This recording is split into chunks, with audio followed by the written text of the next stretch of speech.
Toledo's been waiting 28 years for another championship. The 8 wins they'll need to do it. Not going to come easy. No more standing around, though. It's finally time for T-Town hockey. Another sellout at the Huntington Center. We're used to that.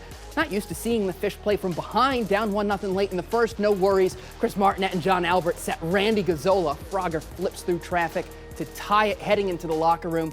Pump it up and do it again. 4 minutes into the second, Brandon Hawkins breaks free. Book it. But it's tit for tat all throughout. Grizz tie it right at the halfway point. Brett McKenzie, right place, right time, untie it. Josh Dickinson took the initial shot. It deflects right to Mack for the power play goal. So that's tick. This is tat. Kyle Pouncey pounces a minute 20 later for Utah. 3-3 going to period 3. Utah scores a fourth, so you know what you have to do. McKenzie has 2 on his own for the Fish. Marcus Vela, you drop something. Less than 5 minutes to go. McKenzie picks it up, and we are tied again. 4-4, free hockey downtown, but play long enough, and eventually Charlotte Waddastu is going to make you pay. 9 minutes in, power play after a Dickinson hook. One-timer on the money for the win. 5-4 Utah. Dastu's 18th goal of the playoffs. It's a new ECHL record.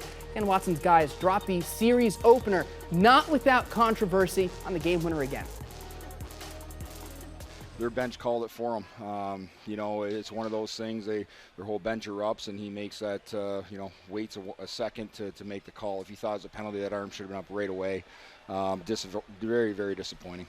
It's just building momentum, you know. It's just making sure that shift after shift you're ready to go, and you know, obviously the spurt there in the third got us going. Big goal by McKenzie. We still had the pressure on them there late in the third, and that's what we want to play. That's how we want to be. We want to pressure the puck. We want to get on our toes and you know, force them to make plays they don't want to make. And you saw the product of it when we do it. When we don't do it, you know, obviously they capitalize on a couple of those chances we didn't either get pucks out, or we let pucks and guys get by us, and you know, they're going to be off to the races.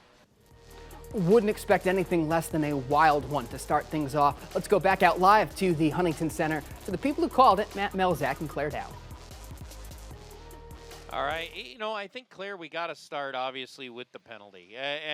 And when you look at a call like that, I don't know where you stand with it. I've always been on the side of, if it creates a scoring opportunity or takes one away, then yes, you call a penalty.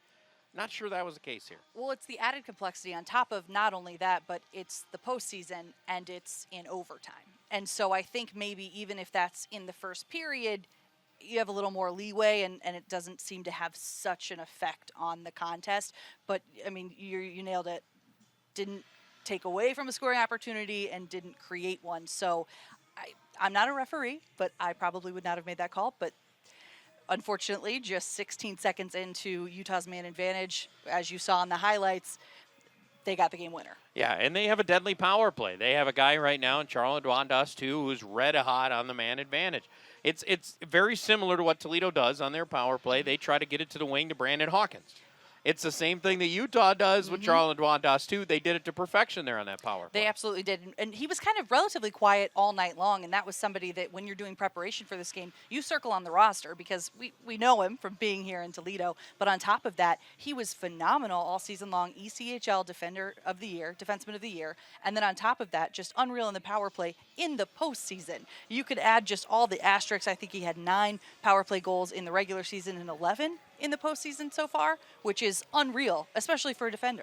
All right, what does Toledo have to do here? Because obviously you got to rebound. You have to win tomorrow night. You got to turn the page. And obviously it's very tough right now, just so fresh off of that loss, to not be mad about it. And they get the night tonight to be a little bit, you know, ticked off about it, and they can come back tomorrow and start fresh, and hopefully that'll be an extra little fire in their belly to come out strong and get that fast start that Coach Watson always asks for. Yeah, big game tomorrow night. You don't want to be heading to Utah for 3 straight in that 2-3-2 format when you're down 2-0. So they've got to come away with a win tomorrow night at the Huntington Center.